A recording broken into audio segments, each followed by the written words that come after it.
Hello everyone, welcome back to Gran academy.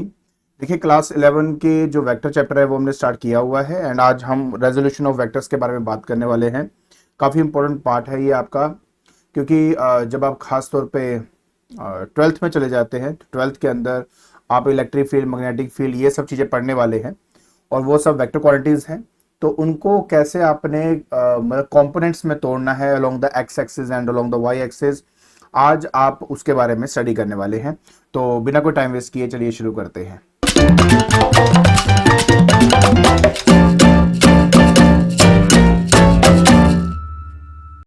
देखिए, आज हमने स्टडी करना है रेजोल्यूशन ऑफ अ वेक्टर। बेटा, रेजोल्यूशन ऑफ वेक्टर का मतलब होता है वेक्टर, जो भी हमारी फिजिकल क्वांटिटी है, जो कि एक वेक्टर क्वांटिटी है, उसको तोड़ना along the x axis and along the y axis. अब इस बात का मतलब क्या हुआ? देखिए, मैं आपको एक सिंपल सा एग्जांपल देता हूं। देखिए, मान लीजिए कि ये मेरा एक्स एक्सिस है और मान लेते हैं ये मेरा वाई एक्सिस है और एक पार्टिकल है, वो पी पॉइंट पर है और इसके कोऑर्डिनेट है एक्स कोमा वाई। अब ऐसे पर्टिकुलर सिचुएशन के अंदर अगर ये आपका ओरिजिन है तो ओरिजिन से इस पॉइंट की तरफ जो वेक्टर मैं यहां पे शो कर रहा हूं, हम इसको आर वेक्टर से रिप्रेजेंट करेंगे और इस आर वेक्टर को क्या कहते हैं हम? अगर आपको याद हो तो मैंने बताया था, इसको पोजीशन वेक्टर कहा जाता है। तो ये क्या है? आपका एक पोजीशन वेक्टर है। अगर आप थोड़ा ध्यान से देखें तो इस आर वेक्टर को बनाने के लिए ये दो कोऑर्डिनेट्स बहुत इंपॉर्टेंट है। ऐसा इसलिए क्योंकि ये पी पॉइंट को अगर मुझे डिफाइन करना है, अगर मुझे इस आर वेक्टर को इस पॉइंट्स या इस कोऑर्डिनेट की टर्म्स में लिखना हो तो मैं उसको लिखूंगा, जो मैं ऑलरेडी वैसे भी बता चुका हूं, लेकिन फिर भी एक बार बता देता हूं कि अगर इसके कोऑर्डिनेट मान लो एक्स कोमा वाई है तो इसका मतलब है यहां से यहां ये एक्स होगा और यहां से यहां तक ये क्या है? आपका वाई है। तो इसका मतलब है कि ये एक्स है अलोंग एक्स एक्सिस, तो इसलिए मैं आई कैप साथ में लगाऊंगा प्लस, और ये वाई मूव करता है अलोंग वाई एक्सिस, तो इसलिए साथ में मैं उसके जे कैप लगाऊंगा। अब इस पर्टिकुलर सिचुएशन के अंदर ये जो x आप देख रहे हो या ये जो y आप देख रहे हो, इसको कहा जाएगा the components of two vector, components of the vectors. तो अगर मैं आपसे ये कहूं कि यार ये जो x आपके पास आया है ये कौन सा कंपोनेंट है, तो आप बोलेंगे कि इस r वेक्टर का x कंपोनेंट है, क्योंकि ये x एक्सिस के अलोंग एक्ट कर रहा है। फिर मैं कहूंगा ये y क्या है, तो आप कहेंगे y मेरे r वेक्टर का y कंपोनेंट है जो y एक्सिस के अलोंग आपका एक्ट कर रहा है। अब सबसे बड़ा सवाल यह है कि ये x और y की वैल्यू क्या है, ठीक है, और कंपोनेंट जब बनाते हैं तो कैसे बनाया जाता है उसके बारे में स्टडी करते हैं। तो मान लेते हैं कि r वेक्टर x एक्सिस के साथ एंगल बना रहा है थीटा। ये O है, ये P है और इस पॉइंट को मैं यहां पे Q ले लेता हूं। अब मैं थोड़ा ध्यान से देखिए कि इन ट्रायंगल अगर OPQ में अगर आपके पास ले रहा हूं और यहां पे अगर मैं cos थीटा निकालूं तो cos थीटा होता है बेस अपॉन हाइपोटेन्यूज, ये 90 है और हाइपोटेन्यूज यहां पे OP है और OP है R वेक्टर का मैग्नीट्यूड। उसकी जो लेंथ होती है वही मैग्नीट्यूड होता है यार, मैंने आपको उसके बारे में डिटेल में बताया हुआ है। तो cos थीटा बनेगा बेस अपॉन हाइपोटेन्यूज, मतलब OQ डिवाइडेड बाय OP बनेगा। OQ यहां पे x है और OP यहां पे R है, तो x आ गया मेरे पास R cos ऑफ थीटा। बिल्कुल सही हो गया। तो इसका मतलब R का वो हिस्सा जो x एक्सिस के अलोंग है वो है R cos थीटा। उसी तरह अगर यहां पे मैं sin थीटा कैलकुलेट करूं तो sin थीटा होता है परपेंडिकुलर अपॉन हाइपोटेन्यूज। परपेंडिकुलर होता है थीटा के सामने वाला जो कि PQ है और हाइपोटेन्यूज फिर से OP है आपका। PQ यहां पे y होगा, OP यहां पे R है, तो ऑटोमेटिकली y किसके बराबर आ गया? R sin थीटा के बराबर आ गया। तो R sin थीटा मेरे उस वेक्टर का वो कंपोनेंट है जो y के अलोंग एक्ट कर रहा है। अब मैं आपको थोड़ा सा जल्दी से रीकैप कर देता हूं, थोड़ा समझाने के लिए जल्दी जल्दी कि कैसे हमने करना है। और एक बात और, अगर ये यहां से y है तो ऑटोमेटिकली इतनी हाइट अगर मैं इस y एक्सिस पे लूं, मतलब ये भी मेरा y ही होगा यहां पे, तो मैं यहां पे भी इसको R sin थीटा ऐसे शो कर सकता हूं। चलिए मैं आपको बताता हूं कि मैं क्या कहना चाहता हूं इस केस में, कि अगर मान लीजिए कि मेरे पास एक वेक्टर है, मान लेते हैं कि मेरे पास एक R वेक्टर है और ये R वेक्टर एक एंगल थीटा बना रहा है along the x and along the y, तो प्लीज हमेशा याद रखें इस वेक्टर का जो मैग्नीट्यूड होगा, जैसे कि इस वेक्टर का जो मैग्नीट्यूड है वो तो इसका लेंथ r ही है आपका, आपने पहले तो वो लेना है और साथ ही साथ जिसके साथ एंगल बनाता है उसके साथ आप cos थीटा लेंगे और जिसके साथ एंगल नहीं बनता हम उसके अलोंग लेते हैं r sin ऑफ थीटा।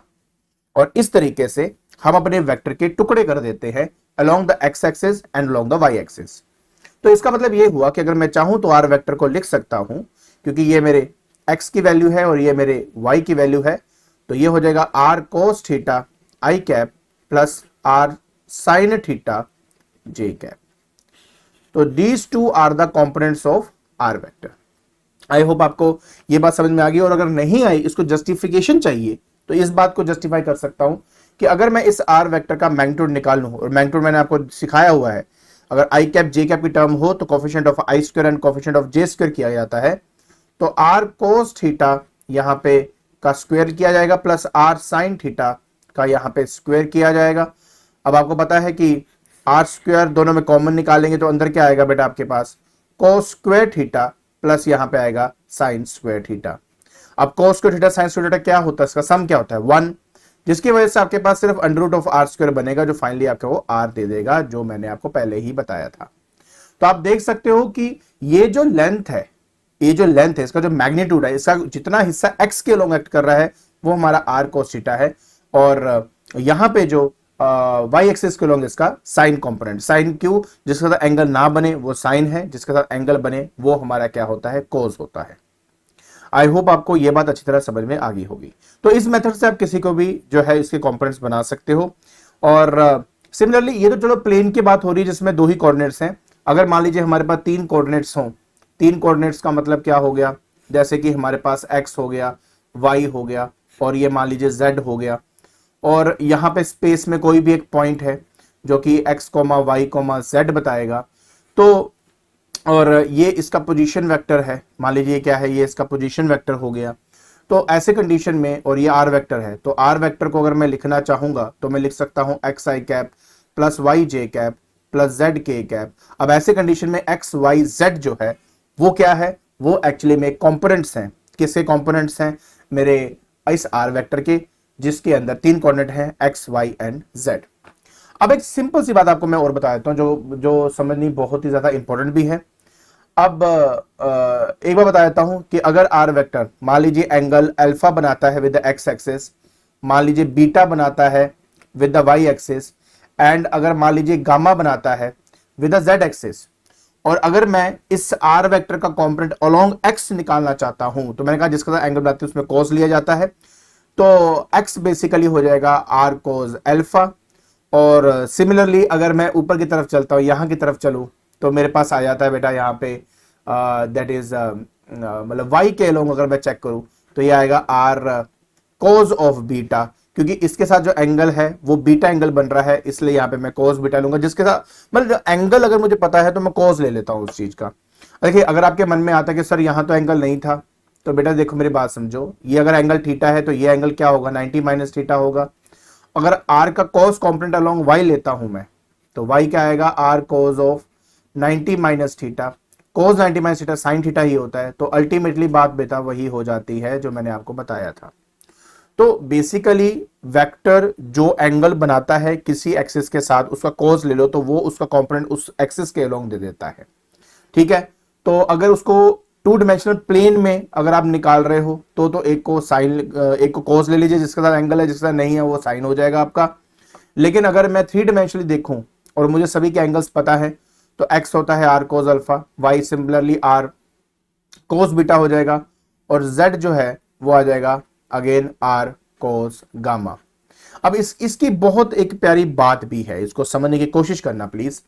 यहां से अगर मैं cos अल्फा निकालूं तो वो x अपॉन r आएगा, और अगर मैं cos बीटा निकालूं तो वो y अपॉन r आएगा, अगर मैं cos गामा निकालूं तो z अपॉन r आएगा। अगर मैं इन सब का स्क्वेयरिंग एंड ऐड कर दूं, जैसे cos square alpha plus cos square beta plus cos square gamma कर दूं, तो एक बहुत ही ब्यूटीफुल रिजल्ट आएगा। देखिए क्या कि सबसे पहले ये हो जाएगा x square upon r square plus y square upon r square plus z square upon r square, और ये ऊपर आ जाएगा बेटा x square plus y square plus z square upon r square. अब अगर ये आपका वेक्टर है और एक्स वाई जेड उनके कंपोनेंट्स हैं, तो आर वेक्टर का जो मैग्नीट्यूड होता है, मैंने बताया था ना, कोफिशिएंट ऑफ आई का स्क्वायर, कोफिशिएंट ऑफ जे का स्क्वायर, कोफिशिएंट ऑफ के का स्क्वायर होता है। तो मतलब ये क्या हो जाएगा, x square plus y square plus z square, squaring both side करेंगे तो आर स्क्वायर क्या आ जाएगा, x square plus y square plus z square आएगा। तो यहां पे मैं आर स्क्वायर सब्स्टिट्यूट करूंगा तो r square upon r square cut के क्या आ जाएगा 1, है ना। बहुत अल्टीमेट रिजल्ट कि cos square alpha plus cos square beta plus cos square gamma की वैल्यू होती है 1। ठीक है, तो इस तरीके से आप अपने एक कंपोनेंट को स्पेस में 3 डिफरेंट एक्सिस पे तोड़ सकते हो, और तोड़ने का तरीका ये है, और इस रिजल्ट का भी हम कभी कभार इस्तेमाल कर सकते हैं अपने न्यूमेरिकल्स को सॉल्व करने के लिए। आई होप ये बात आपको अच्छी तरह समझ में आ गई होगी। लेकिन सवाल फिर वही का वही है कि सर हमें इसकी जरूरत क्या पड़ती है। जरूरत बहुत ज्यादा पड़ती है भाई, बहुत ज्यादा। जैसे सबसे पहले मैं आपको एक इलस्ट्रेशन के बारे में बताता हूं। कहते हैं कि इट इज इजियर, ठीक है, easier to pull than to push a lawn roller. ठीक है, अब इस चीज को समझाने के लिए हम अपने इसी रेजोल्यूशन ऑफ वेक्टर का इस्तेमाल करेंगे। देखिए बेटा, मान लीजिए कि ये मेरा एक रोलर है, दिस इज माय रोलर, इसका सेंटर है, इस सेंटर के अलोंग मैंने एक हॉरिजॉन्टल लाइन खींची है, ये इसका हैंडल है। ठीक है, सबसे पहले हम एक केस करते हैं कि अगर मैं इसको मान लो पुश करता हूं। देखिए मैंने यहां पे इसको पुश कर दिया।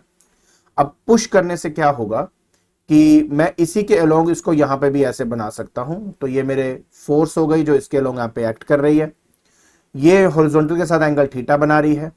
इस के दो कंपोनेंट बनेंगे, एक बनेगा आपका एफ कोस थीटा और नीचे बनेगा बेटा आपका that is F sine theta. अब आपको मैं समझाना चाहता हूं कि ऐसा क्यों हुआ, क्योंकि ये वेक्टर थीटा एंगल बना रहा है मेरे इस हॉरिजॉन्टल लाइन के साथ। तो जिसके साथ एंगल होता है वो कोस होता है, जिसके साथ नहीं होता वो साइन होता है, बशर्ते ये जो दो लाइंस आप लेते हो ये आपस में परपेंडिकुलर होनी चाहिए। सो this is a compulsory thing. इसको रेक्टेंगुलर कंपोनेंट्स इसलिए भी कहा जाता है, आपका रेक्टेंगुलर कंपोनेंट्स।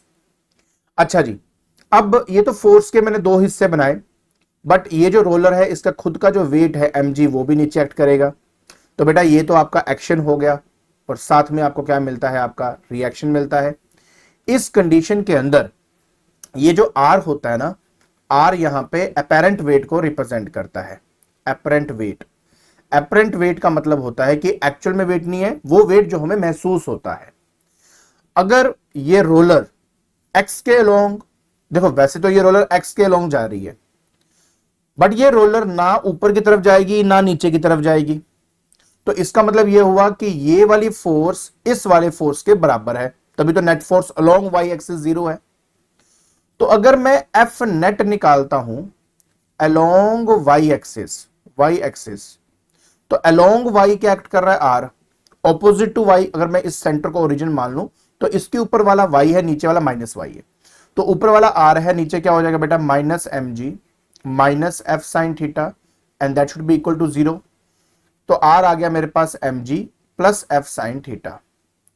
अब इस कंडीशन में मेरे को यह दिख रहा है कि एक्चुअल वेट तो मेरा mg था, लेकिन एफ साइन थीटा जो एक्स्ट्रा ऐड हुआ है मेरे वेट के अंदर, उसकी वजह से ये जो रोलर है मुझे थोड़ा भारी महसूस होगा। तो ये हमारा एपरेंट वेट जो है वो रियल वेट से ज्यादा है। और बात रह जाती है एफ कोस थीटा क्या करेगा। ये एफ कोस थीटा वो कंपोनेंट है फोर्स का जो मेरे रोलर को इस डायरेक्शन में मूव करने में हमारी हेल्प करेगा। आई होप ये बात समझ में आ गई। तो ये केस किसका था, ये पुश का केस है आपका। लेकिन अगर मैं यही बात पुल की करूं, किसकी बात करूं, अगर मैं पुल की बात करूं तो ध्यान से देखें प्लीज। ये मेरा रोलर है, ये मेरी हॉरिजॉन्टल लाइन है, सारा सेम बनाऊंगा मैं, ये मेरा हैंडल हो गया। ठीक है, अब इस केस में मैंने पुल किया, पुल मतलब मैंने फोर्स इस डायरेक्शन में लगाई है। ठीक है, so this is pull. Again it makes an angle of theta with the horizontal. तो फोर्स जो है that is f, same amount of force है, सब कुछ सेम है, एंगल थीटा सेम है, मैंने कोई भी इसमें चेंज नहीं किया है। अब अगेन मैं इसके 2 कंपोनेंट्स बनाऊंगा, ध्यान से देखें, क्योंकि ये इसके लोग एक्ट कर रहा है, थीटा एंगल इसके साथ है, तो यहां आ जाएगा आपके पास that is F cos theta, और ऊपर वाले के साथ आ जाएगा, क्योंकि एंगल नहीं बना तो ये आ जाएगा that is F sine theta. और देख सकते हो ये दोनों के दोनों आपस में परपेंडिकुलर है। एक बात ध्यान रखिए कि कई लोग पता क्या कहते हैं कि सर ये लाइन और नीचे वाली लाइन भी तो परपेंडिकुलर है, वहां पे एफ कोस और एफ साइन क्यों नहीं बनाते? इसका रीजन ये है कि जिसका आप यहां पर कंपोनेंट बना रहे हो उसके वो एक्चुअली दोनों एक्सिस के बीच में होना चाहिए, बीच में note exactly at the centre, मतलब उन दोनों के बीच में कहीं पे होना चाहिए, तब आप जाके उनका कोस एंड साइन बना सकते हो। प्लीज ये बात ध्यान रखना, फिर कोई प्रॉब्लम नहीं आएगी आपकी। ठीक है, चलिए एफ कोस थीटा यहां पे ऊपर आ गया एफ साइन थीटा, और नीचे जिसका वेट mg है वो आपका एक्ट कर ही रहा है। इसके जो r है वो आपको मैंने बताया था बेटा, देखो एक्शन का रिएक्शन है, रिएक्शन यहां पे जो r है आपका, ये हमारा एपरेंट वेट होता है, ये वो वेट है जो एक्चुअली में हमें तब दिखाई देता है जब हम वेइंग मशीन में खड़ते हैं। तो इसके बारे में और डिटेल में बारे में आपको मैं बताऊंगा जब हम लॉज ऑफ मोशन आगे पढ़ेंगे, बट अभी के लिए समझ लीजिए नीचे आपका एक्शन है, ऊपर आपका रिएक्शन है। एक्शन और रिएक्शन न्यूटन के थर्ड लॉ से हमें यहाँ पे पता लगता है। अब इस कंडीशन में थोड़ा ध्यान से देखिए, अगर मैं एफ नेट निकालता हूं अलोंग वाई एक्सिस, तो मुझे पता है along y axis f net की जो वैल्यू है वो हमारी 0 है, क्योंकि ना तो ये ऊपर जा रहा है ना तो ये नीचे जा रहा है, तो मतलब नेट फोर्स आपकी 0 है। तो ऊपर जाने वाले को पॉजिटिव मानते हैं, इसलिए r plus f sine theta, और इस सेंटर से नीचे जो होगा उसको नेगेटिव मानेंगे, तो minus m g should be equal to 0। अगर इन दोनों को राइट साइड लेके जाऊंगा तो आर आ जाएगा मेरे पास M G minus F sine of theta. अब मैं आपको सिर्फ इतना समझाना चाहता हूं जो कि बहुत इंपॉर्टेंट था, कि पहले तो मैं इसको ऐसे कर देता हूं, ठीक है। इस पर्टिकुलर एक्सप्रेशन को ध्यान से देखें तो हमें ऐसा लगेगा कि मेरे वेट में जो इसका एक्चुअल वेट था उसमें से actually F sine theta minus हो गया, जिसकी वजह से अब ये मुझे हल्का महसूस होगा अलोंग द वाई एक्सिस। तो प्लीज बात को समझे, जब ये पुश कर रहा था उस टाइम एमजी में कुछ ऐड हो रहा था, और वो ऐड क्या था? एफ साइन थीटा, जिसकी वजह से जो उसका एक्चुअल भार है उससे ज्यादा भारी हमें वो महसूस होता है। लेकिन जब हम उसको खींचते हैं, खींचते वक्त ये ही एफ साइन थीटा उसमें से सब्ट्रैक्ट हो जाता है, जिसकी वजह से अब वो हमें थोड़ा सा हल्का महसूस होगा, और क्योंकि वो हल्का महसूस होगा इसलिए पुल करना आसान है एज कंपेयर टू पुश। देखिए कितना आसानी से हमने एक इलस्ट्रेशन आपको समझाई with the help of the resolution of A vector. अगर हमें वेक्टर को तोड़ना ना आता तो हम ये आपको अच्छे से नहीं समझा पाते कि जो हो रहा है वो ऐसा क्यों हो रहा है। तो रेजोल्यूशन ऑफ वेक्टर समझना और उसको अप्लाई करना बहुत ही इंपॉर्टेंट है, और बहुत इंपॉर्टेंट है इस चीज को समझना। क्लियर हो गया? बाकी दूसरी बात है कि सर ये एफ साइन थीटा क्या करने वाला है, वही बात बेटा, ये एफ साइन थीटा जैसे पिछले केस के अंदर एफ साइन थीटा उसको इधर मूव कराने में हेल्प करेगा, उसी तरह क्योंकि आप पुल कर रहे हो तो अब यही मेरा एफ कोस थीटा है जो उसको इस डायरेक्शन में ले जाने के लिए इसकी हेल्प करेगा। देखो सारी बातें वही हैं, बस आपने बात समझने की कोशिश करनी है कि इस कंडीशन के अंदर वेट में कुछ ऐड हो गया, इस कंडीशन के अंदर वेट में कुछ सब्ट्रैक्ट हो गया, जिसकी वजह से ओवरऑल जो वेट है उसमें इफेक्ट पड़ता है, और इसलिए हम कहते हैं ना कि खींचना आसान है धक्का देने से। आई होप आपको ये वाली बात समझ में आ गई होगी। इवन एक बात आपको और बताता हूं, हम जब चलते हैं तो चलते वक्त भी ये कंपोनेंट हमारी बहुत हेल्प करता है, मैं आपको उसके बारे में समझाने की कोशिश करूंगा। मान लीजिए कि देखो मैं कोशिश तो कर सकता हूं, बट जितना मैं कर पाऊंगा आई होप आप समझेंगे। देखिए बाई चांस ठीक ही बन गया थोड़ा बहुत, कि एक्चुअली में जब आप चलते हो ना तो हमेशा एक बात कभी ध्यान देना इस बात को लेके कि चलते वक्त ना हम हमेशा फोर्स जो है एक एंगल पे जमीन पे मारते हैं। कभी भी चेक कर लेना, जब हम चलेंगे तो एक एंगल हम जमीन पे मारते हैं, और उसका जो रिएक्शन है वो हमें आगे चलने में हेल्प करता है। तो याद रखें कि ये वो फोर्स है जो एज ए एक्शन है जो आप जमीन पे मारते हो, और जमीन जो है वो आपके पैरों को रिएक्शन देता है अपवर्ड, ऊपर की तरफ, इन दिस डायरेक्शन। अगर आप थोड़ा सा ध्यान से देखें इस कंडीशन में इस आर के दो कंपोनेंट बनेंगे। अगर मान लो थीटा एंगल बना रहा है विद द हॉरिजॉन्टल, तो जिसका एंगल बना वो बन गया आर कोस थीटा, और ऊपर वाला जो है ये बन गया आपका आर साइन थीटा, और इस इंसान का जो वेट है वो कहाँ एक्ट करेगा? नीचे की तरह एक्ट करेगा mg। अब बात को समझने की कोशिश करें। पहली बात, जब आप मेरे अर्थ को एक एंगल पे नीचे पुश देते हो, क्या देते हो? पुश करते हो, तो मतलब आप एक फोर्स प्रोवाइड कर रहे हो एट ए सर्टेन एंगल, तो वो हो गया एक्शन। उसका रिएक्शन आपको बिल्कुल ऑपोजिट डायरेक्शन में मिलता है, ठीक है। उस रिएक्शन के दो कंपोनेंट बनते हैं, एक है आर कोस थीटा, एक है आर साइन थीटा। सबसे पहली बात, चलते वक्त हम नहीं गिरते, उसका रीजन ये होता है क्योंकि ये जो आर साइन थीटा है ये आपके वेट को बैलेंस करता है। प्लीज इस बात को ध्यान से देखिए। देखो आपको पता जब आप चलते हो, ये तो यानी कि हवा में उड़ रहे हो या धरती के अंदर चले गए, ऐसा तो नहीं हो रहा ना। तो इसका मतलब यह हुआ कि आपका net force along y axis, f net along y axis, ठीक है, वो क्या है आपका 0 है। इसकी वजह से आपका जो आर साइन थीटा है वो आपका mg के बराबर रहेगा, क्योंकि mg के बराबर है इसलिए आपका जो वेट है वो बैलेंस्ड हो पाता है चलते वक्त। तो चलते वक्त आप क्यों बैलेंस्ड, और आपके शरीर बैलेंस्ड किस वजह से है, इस आर साइन थीटा की वजह से वो बैलेंस्ड है। अब बात रहती है आर कोस थीटा क्या है। तो डियर ये वो कंपोनेंट है मेरे रिएक्शन का जो आपको आगे चलने में आपकी हेल्प करता है। तो ये वो कंपोनेंट है जो आपकी हेल्प करेगा आगे चलने के लिए, ये वो कंपोनेंट है जो आपके वेट को बैलेंस करता है चलते वक्त। आई होप आपको ये समझ में आ गया होगी जब पर्सन चलता है तो किस तरह से सब कुछ टेक प्लेस करता है। तो इसके साथ हमारा resolution of a vector, component कैसे बनाते हैं, ये सब चीजें जो है यहाँ पे खत्म होती हैं। आई होप आपको ये सब समझ में आ गया होगा। ठीक है, तो आज के लेक्चर के अंदर हमने रेजोल्यूशन ऑफ वेक्टर के बारे में स्टडी किया। हमने ये जाना कि कोई वेक्टर अगर हमारे पास है तो उसके कंपोनेंट्स कैसे बनाए जाते हैं, और खास तौर पे अगर प्लेन में स्टडी करना है, मतलब अगर मेरे पास 2 डायमेंशन है तो उसमें कंपोनेंट कैसे बनाते हैं, और अगर मेरे पास 3 डायमेंशन है, स्पेस में स्टडी करना है तो कैसे उसको बनाया जाता है, और उसका इस्तेमाल कैसे किया जाता है कुछ चीजों के अंदर, कुछ चीजों को समझने के लिए। और अगर आपको ये वीडियो पसंद आई है तो please like it, share it and subscribe it. आज के लिए बस इतना ही। Thank you so much.